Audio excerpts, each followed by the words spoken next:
Hi, Alia. Welcome to the podcast. Hi, thank you for having me. You're really welcome. I know you were born in Jamaica, but where are you living now? I'm in Orlando, Florida. Okay. And have you been there a Yeah. while? I trained in South Florida for a little bit. And then when I retired from swimming, my relatives actually lived in Orlando. So I just moved that to be a little bit closer. Oh, nice. Very nice. Yeah, Wh- yeah. What what do you find is the difference between the swimming culture in Jamaica and in the US? Mm, the swimming culture in Jamaica it's a very good question. So in Jamaica, it's very developmental. So right now we have a few that do it because of recreational, if they can, most likely the upper class. Um, few see the need to get their children. So learn to swim programs are they're coming about. They could be better as anything. But besides that, I think the difference would be in the US, swimming is like a job. I think the kids know the routine. They know they have school and then swimming and then school and then swimming. But they're dedicated and the coaches are dedicated. Mm. So I think that's the difference. The mindset is different and the dedication level, it's easier to fuel somebody when you have so much going on with competitions and training gears. Where in Jamaica, you really have to fight for a lot of those things and Right. it makes you lose that motivation really quick. Right. So what Yeah. ignited your passion to get involved in swimming in Jamaica? Well, we started with the learn to swim. My parents made sure that at least all their children knew how to swim. And then we went into the track route. It didn't really fit. And then swimming was just something that we did for the summers. And we got to choose which sport we wanted to continue in, and we did for swimming. So that really was just my background story. It was just Yeah. lucky, I want to say, that it worked out for me. But yeah, swimming was really fun. I didn't have to sweat. I didn't have to run. So it checked all my boxes. You made history by becoming the first person of color to achieve a swimming world title, a world record at the FINA World Short-Course Champs in 2014. I wanted to play you this little commentary at the end of your race and then get your thoughts.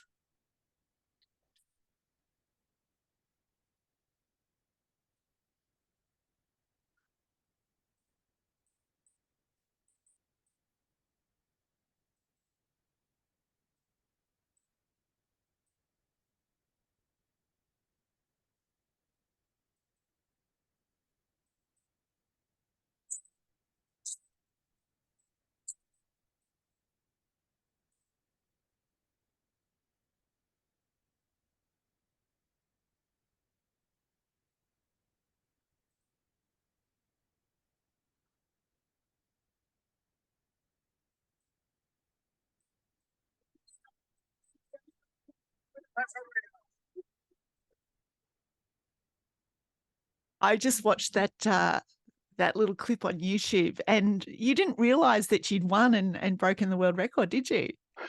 No, no. That was a unique event because in the 50, I gotten touched out when I thought I had won. And funny enough, in the 100, I thought the same thing had happened. So I actually looked at the scoreboard and looked for a second. I was like, oh, that's interesting. I don't think I got third. And then so it was a very delayed reaction because of that. But it just showed where my mentality was. I really wanted to persevere, especially the 50 was a pretty big defeat for me, because especially when you touch and you thought you had won. Um, so I think this was just pure jubilation. So many things can happen. All the stars can be aligned. You could be feeling your best and it still doesn't happen. So for all the things to happen and you didn't check all the boxes, it was a really good experience. Yeah, it was lovely seeing your delight in realizing what you'd accomplished. You was so happy. I loved it. Yeah. I loved seeing it. Yeah. Yeah. What did you do differently leading up to that 100? I know you said that you were disappointed with the 50, but your training must have Yeah. been really great before that competition. What did you do? What did you feel you did that helped that Mhm. win? Yeah, the 50 was the best time. So in all honesty, I can't be upset at the 50. It was just that expectation. So I decided for the 100 not to have any expectations. I was going to swim the best race, and I was going to make sure that no matter what, I was my biggest fan. No matter who was cheering, no matter who was beside me, no matter what was going on, I was going to cheer and support myself throughout the entire 100. And I think that was the difference. On the blocks, it was just, all right, who am I taking down? Rather than, all right, am I going to win? Like, what's going to happen? I have to make sure I have my perfect race. And thinking about all the little things that could go wrong that are out of your control, it just changed. Be like, all right, I'm taking somebody down. Who is it? Let's find out. I love that mindset. That's really good. Is that quite a different mindset to other races that you had before that, where you thought about all the small things?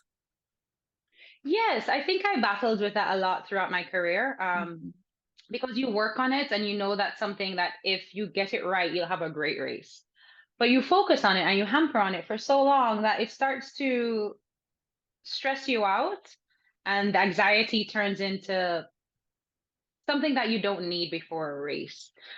So for me, throughout the latter part of my careers, it was about enjoying the experience. After a certain point, shutting off the mind and letting the body take over. But also just enjoying. I think I was in my head a lot, and I focused on the little things that I could have done, even if it was a great race. I'm like, oh, that turn could have been better. And so I focus on that rather than the rest of the swim and how great that was. So I changed my perspective. I changed the race into more of an optimistic point of view. I gave myself like 30 minutes to be all right, have that criticism, and then that was it. And then I moved on. Yeah. Well, it definitely worked, because particularly that last turn in that 100, you went into the turn slightly behind and you came up equal or just in front. It was an amazing turn. Yeah, my pullouts are pretty well known in the swimming world.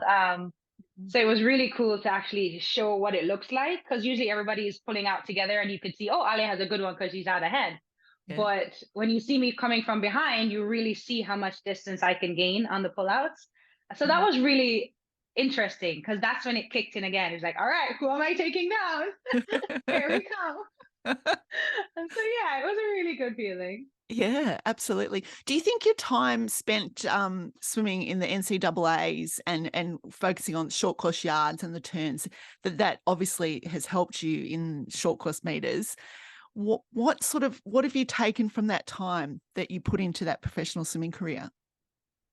Yeah, I think for me, with college, with short course, it really helped to build the walls. I really got into the rhythm of like, all right, 6 strokes, all right, 7 strokes. I got into that rhythm. So when I transferred that into short course meters for the first time in 2013, when I went to the World Cups, I found that same similarity, and my body could adjust a lot easier because I love the walls. So yeah, I found that's really where my niche was. And I really think the main thing that helped were World Cups. It was 8 different countries within 2 to 3 months, and just the battle of, no matter how you're feeling, you have to get in there and race, because now you're racing for some sort of financial gain, or you're going to come out in the red for paying all the way to get there. Yeah. So I think because of that, it really pushed a pressure in me, but also not to focus on physically how you're doing, just mentally be ready regardless of how your body is feeling. Yeah, that's really good advice, because you don't always feel sparkling when you get up for a race, do you? Not at all. Majority of the time, not when you get older. Yeah. Yeah. How did you find the recovery from those kind of World Cups back to back like that in between, as you were getting older as an athlete? Yeah, I think World Aquatics made a decision to change the number of events you could enter. So at the beginning, it was anything. So I was in like 8 events, Wow. prelims and finals. So it was 16 races in the 2 days. So they changed that over the years. So it turned into 5 and then eventually 3. So I didn't have to make that decision, but World Aquatics did. But I think I enjoyed it because it gave me a lot more time to have that relaxation without the pressure of, oh, I need to swim this, I need to swim this. Now I was being told to no, only specialize in 3. And it worked out. In 2018, I was able to break the world record. And I think if I had kept up that hard regiment as I did in 2013, maybe it wouldn't have happened. Because I didn't like to feel that I was getting older. I didn't like to experience, okay, I need more rest. but my mind telling me, no, you can do it. And my body's like, why do you tempt me? Like, no. And so they were clashing a lot. So yeah, it was a ride. And how did you find that sort of transfer of those skills that you're great at in short course meters into long course? What did you have to change in your breaststroke? Obviously the stroke in the lap, but what else did you have to focus on? Yeah, so we try to. It's hard to transition because now your Mm, body is used to that 6 to 8 strokes and then a turn, mm, and now it's more like 17 to 18 if you're lucky for the first 50. So it was a lot more yardage. It was a lot more repetition at a high tempo that the body wasn't used to. Um, in any given 100, maybe you have like 32, and now you're out there for probably about 50 to 60 plus in strokes. So it's trying to keep that same tempo, trying to be able to get where you need to be and also move a little bit ahead. It was hard to find that in short course. So for me, going into long course was a whole learning experience all over again. Um, so yeah, it was difficult, but I think I was able to succeed sometimes in those competitions, and then there are others that I wish there was a turn in the middle of the pool, but there was not. yes. But yeah, it was a learning experience. I really did enjoy the short course though. Yeah, yeah, obviously. But you were very Mm. successful in long course as well. I mean, you came fourth in Yes, London in yes, 2012 Olympics. yes. That was an amazing race. Can you talk us through that race and tell us how you felt about it? Oh my gosh, if you would allow me, I'll tell the whole story. So Please in do. 2010, in 2010, I graduated from Texas A&M University, and I decided to dedicate the next 2 years to being a pro. And if I did not get third, second, or first, I was going to retire in 2012. Right. So I pushed those 2 years. Before in Beijing, I think I got 25th in the 200 breaststroke. So this is an unbelievable goal. Like it made no sense whatsoever. And I said, no, I'm getting top three. So I dedicated those 2 years to training. I didn't taper at all and just trained for those entire 2 years. And then I ended up winning the heats. I ended up winning the semifinals, but I tied for eighth for finals. So that night of the semifinals, we had to do a swim off. And I've never heard of a swim off at the Olympics before, probably because they don't televise it, but I've never heard of it either. So I was like, oh, we do this. You can't just give me lane zero. We're actually doing this. So we did the swim off, and I remember they were talking with the coach. My coach was talking with the other swimmer's coach, and the other swimmer is primarily a 200 breaststroker, and I'm primarily a 50 and 100. So the idea was that they can do it in the afternoon because she's just getting warmed up. She can go 107s back to back, whereas Ali is a sprinter. She needs a lot more time to recover. But in 2010, I had just won the 200 breaststroke at NCAA's. So I was still in pretty good shape. So Yeah. we ended up swimming it that night, thinking that this is a disadvantage for me. And no, it ended up really well. I did the fastest time I did for the entire four rounds, and I ended up getting into finals. So for me, it was like, okay, yeah. I felt like that was my Olympic debut, but I had to refocus and be like, no, we still have finals. There's still another big chunk in front of you. Um, and when I found that race, I was just elated to be there, but at the same time, it was the same idea. Like, all right, who am I taking down? Because I can't believe I'm in this final. And I ended up getting fourth. And the person who got third was in lane one, and I was in Oh, lane eight. So yes. I would have never seen her from at all. And it was point 0.3, I think, 0.35 was the difference. So I was like, huh, I was really close. Like this Yeah, unbelievable goal that I never thought I would actually achieve. I was pretty close.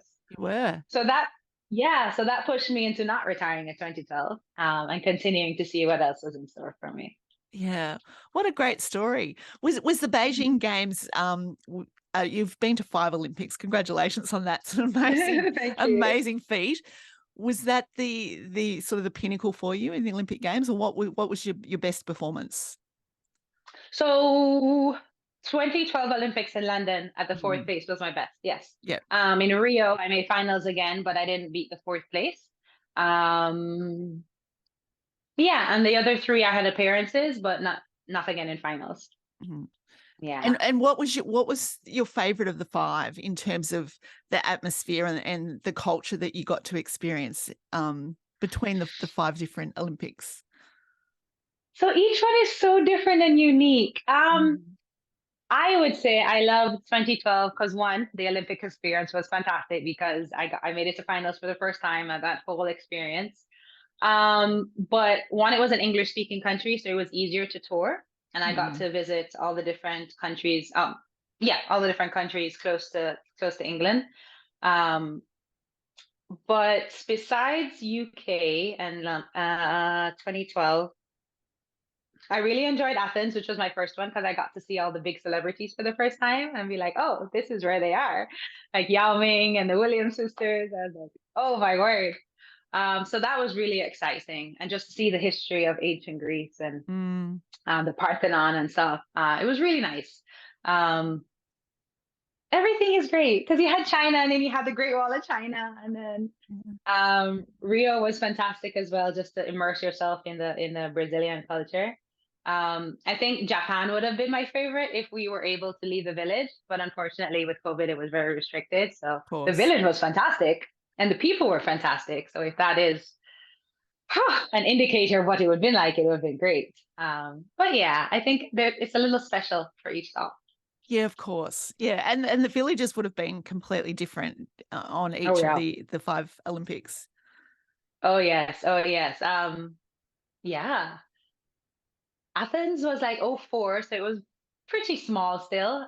They had lots of amenities, which were great. Um, China in Beijing, they started with the whole technological stuff. So games started to come out about the sports. It was really cool to pretend like, the Wii Fit and the thing. Oh, yes. Yeah, so all that started to come out. Um, and then in London, I don't remember London much because I was out. I didn't have to stay in the village as much, so that was really interesting as well. And in Japan, it was technology city, robots and different things. It was really cool. Yeah. Why didn't you stay in the village in London? So because in London, my mother was able to attend that, so I was able to go out and visit with her and visit different sites a lot. Right. Um, yeah, and 100 breaststroke is like the second event. So after the third day, I was pretty much done. Right. Yeah, so I think because of that, and it was an English speaking country, I feel like I could just jump on a plane and go to Wales, or sorry, jump on a train and go to Wales. Yes. It was easy. Oh, I think you turned off your, yes. You're on mute. Yeah, there we go. Can you hear me? Sorry, I'm back. I'm back. Yes. You're back. I'm glad you mentioned Japan, actually, because I wanted to talk about your recent trip to Japan, because now that you finished your professional career, you've moved into a role with World Aquatics on the Athletes Commission. Can you tell us a little bit about that and what the role involves, and how was the trip to Japan? Yes, I was privileged enough to be appointed the athlete chairperson for World Aquatics, and it was really cool. Japan was the first big role for all the different disciplines. So underneath World Aquatics, we have high diving, diving, open water, swimming, artistic swimming, and water polo. So it was very interesting to learn the other sports, get to hear their trials and tribulations. It's I'm in from a swimming world and swimming perspective, so I know the troubles with the sports, but to hear what's going on in the artistic world and what's going on in the water polo world. Yeah. Besides that, it was really just a fun experience. I got to be there for the entire 2 weeks for the seniors, or for the other groups, and then the masters at the end of it. And so we have this huge project with the masters of trying to have a better relationship between elite and masters. So yeah, I think we went in there with a mission. I think it was more eye-opening for us. So moving forward for Doha next year will be a much better plan out the door, I think, for us. But yeah, it was a really great experience, and it's fantastic to learn all the politics behind swimming and World Yes. Aquatics and sports. Oh my word, I didn't even know all this. But it really is interesting. Yeah, I can imagine. I can imagine.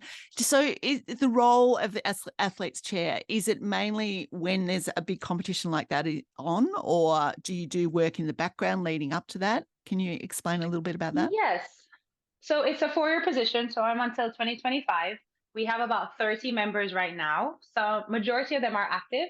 So they are able to go to the different competitions. They're usually there already. And they will be able to provide feedback about how it's going, how the athletes think it's going, how the administration is working, if it's something going in the right direction for our sport.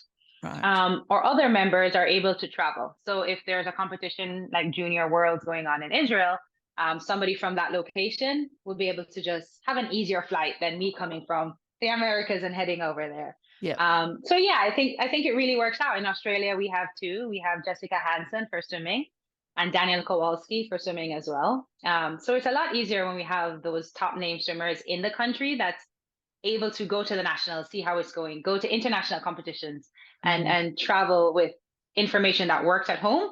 Can we make it work at the international scene, and vice versa? Yeah, absolutely. And going back to the swimming part of the World Champs, what events impressed you the most? Excuse me. Ooh, there is a lot. Yes. I didn't go to Budapest I didn't go to the last Budapest. So I haven't seen a swimming competition, long course, since Olympics in 2021. Mm. But to sit there in the stands for the first time and just looking down, it was super fast.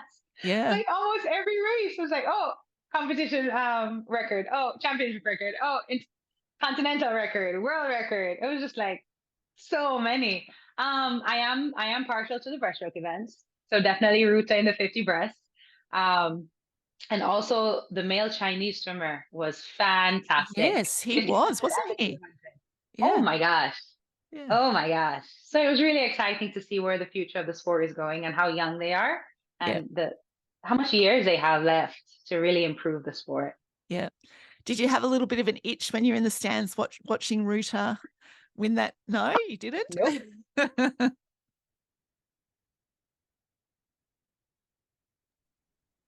One bit. Not one bit. That's good then.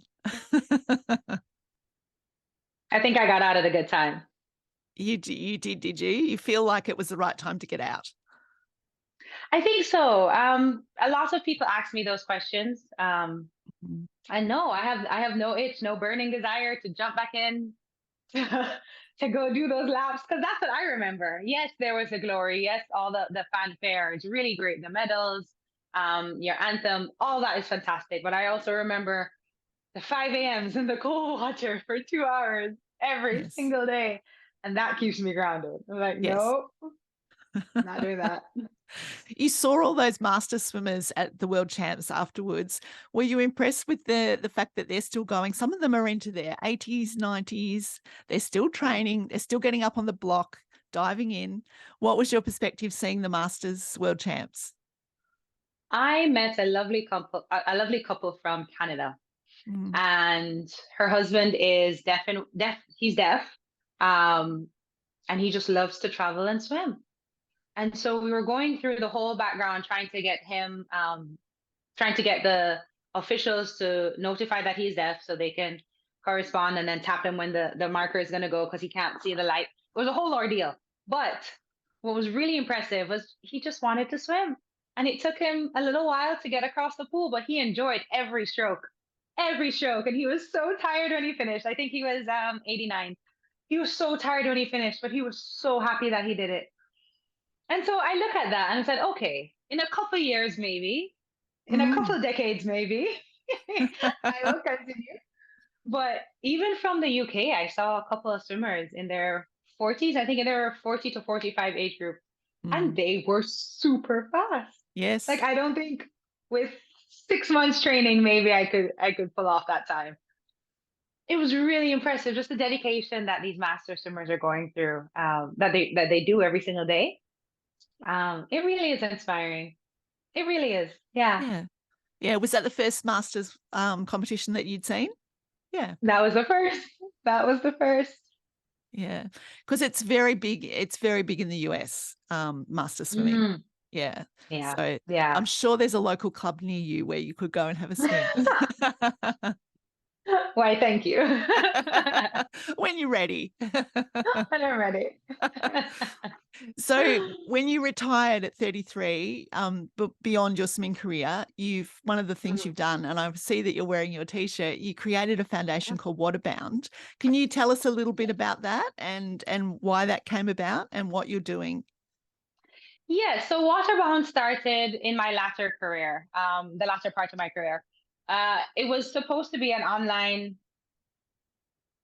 medium, I want to say, that would Mhm, help bring light to all the swimmers of minority, all the mhm, minority swimmers around the world. So learning about the struggles of what a girl in um, Bahrain is doing, or somebody from Sudan, or somebody from Rwanda, and just listening to their stories to say that yes, we did take a long time to get here, but we are all here. And even though it's a big world, we are all very part. We're part of this very small world of swimming, and we can come together through this medium.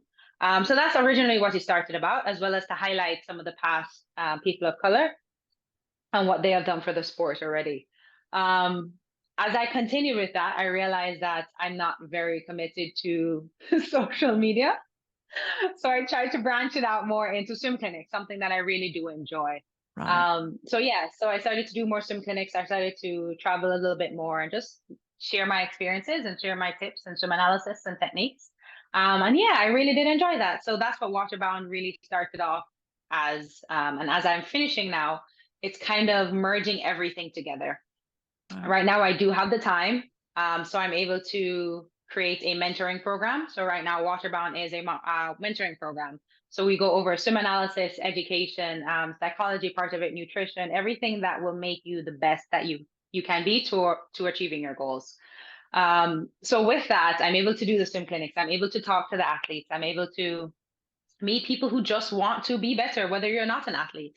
I'm able to reach out to master swimmers and be like, hey, what's the thing that's troubling you from starting masters? You always say you want to get up early. Like, what is it? I'm really finding the background and the basis of what is it that is creating this challenge and the obstacle in front of you.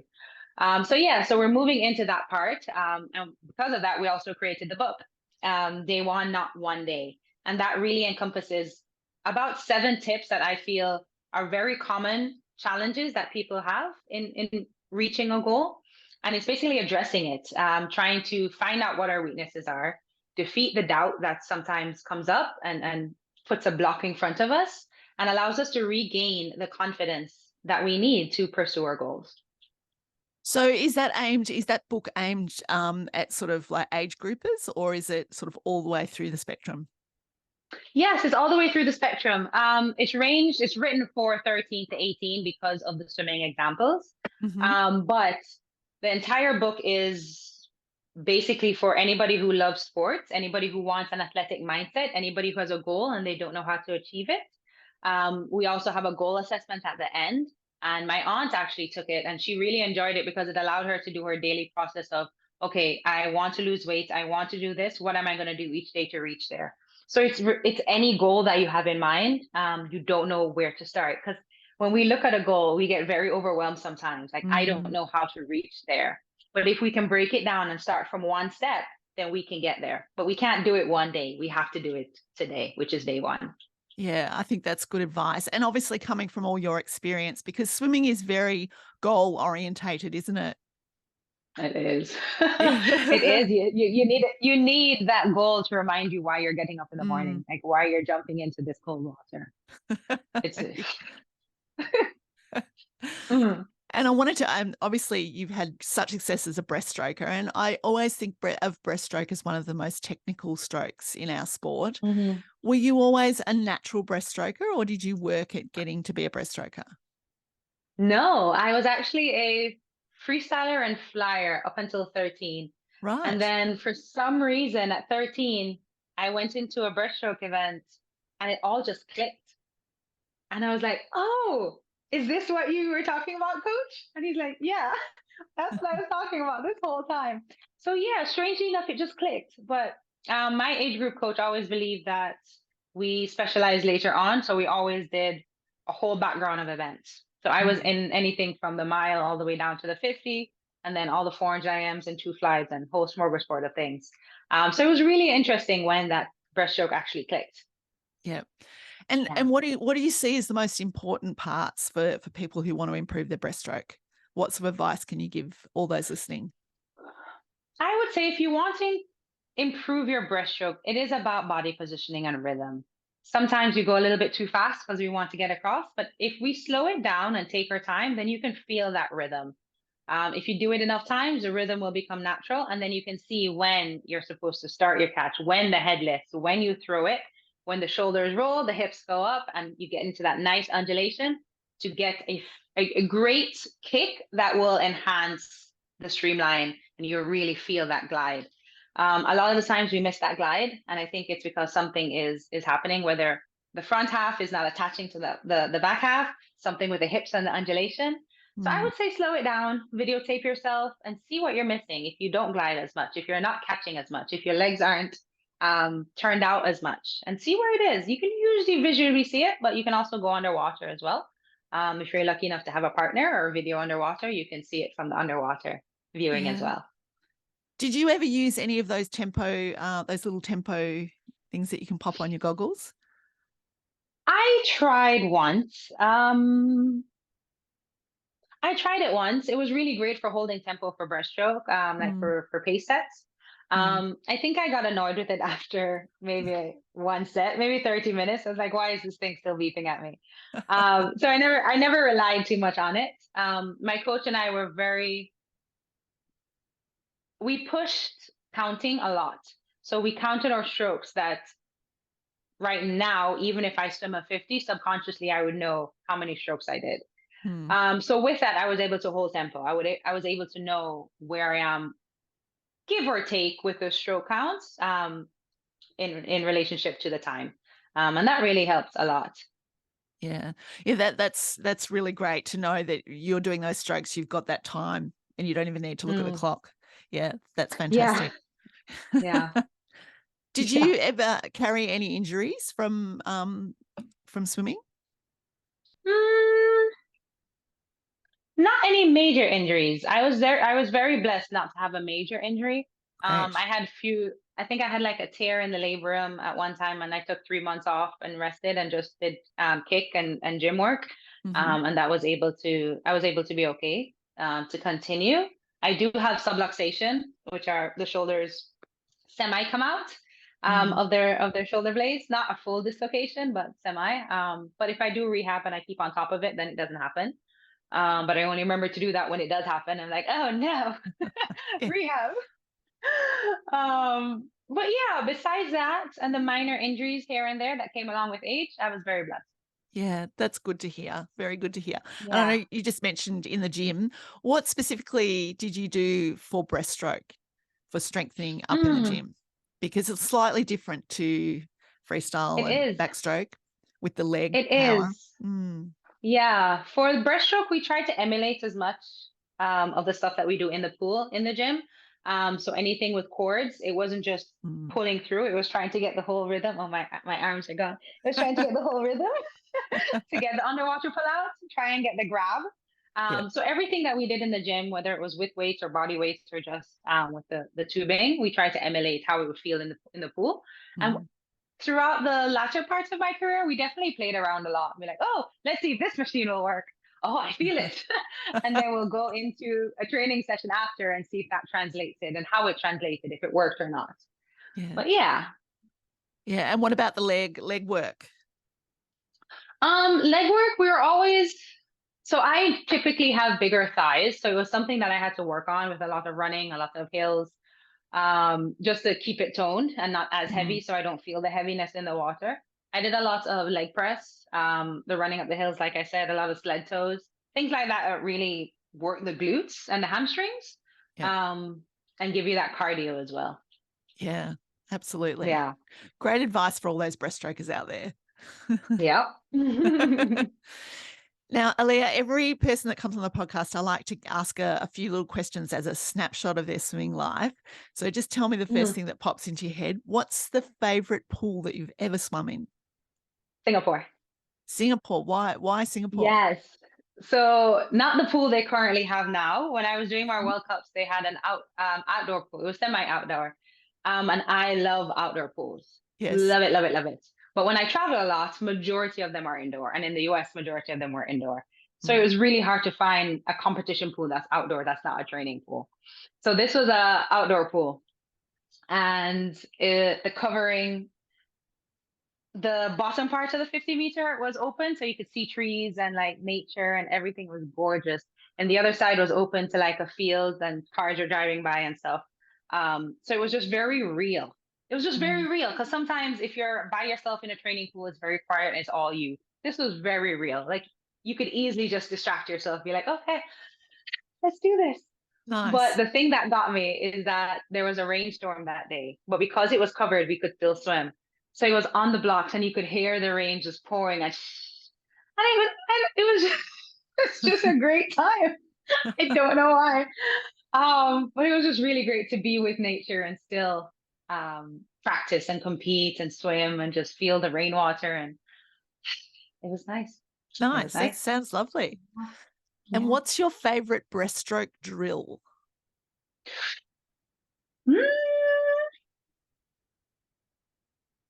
I do like two up, two under. So that's 2 strokes above the water, and then you submerge yourself, and then 2 strokes under. I like that one because you feel the difference between above the water and your normal stroke, and then feel the resistance underneath, and trying to emulate a long distance stroke underneath the water as well. So yeah, I think that probably would be my best. My favorite. Sounds good. And what about your favorite pre-race snack?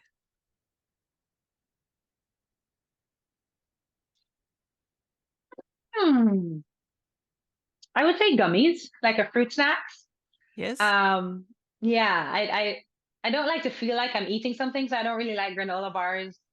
And then gummies are cool, and you could just walk with it and chew. And they're low. They're not. They don't make you feel as full. So you're on the block, you're not gonna be like, oh, I feel that peanut butter and jelly sandwich. Like, I like the gummies. Yeah, good one. And looking back over your career, what was your favorite go-to training set that you always did? Oh,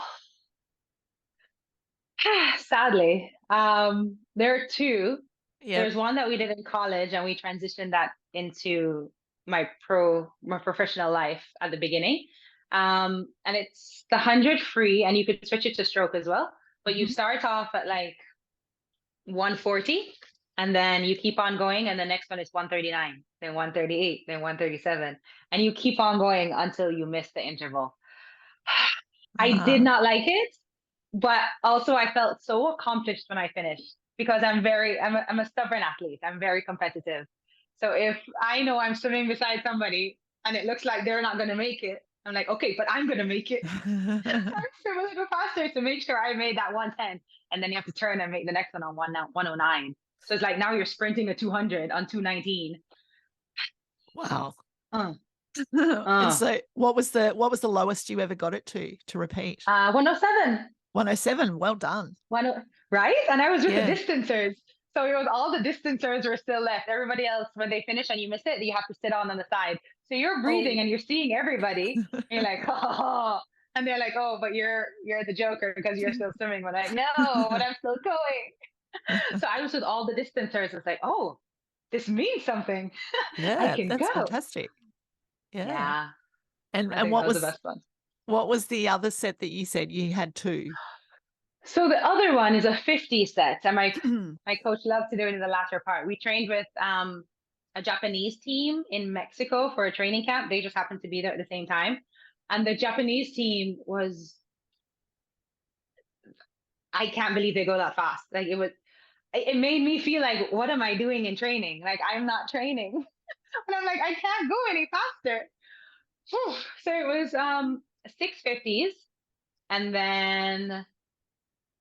Yeah, it was 650s pace on whatever, and then 250s going 1 all out, 1 easy, and then 450s pace, and then 1 all out, 1 easy. Right. And I was holding pace, but I was also gearing up for the 50 pass. But I was going like 36s for 50 breasts. I was like, okay, I can do 200 pace-ish.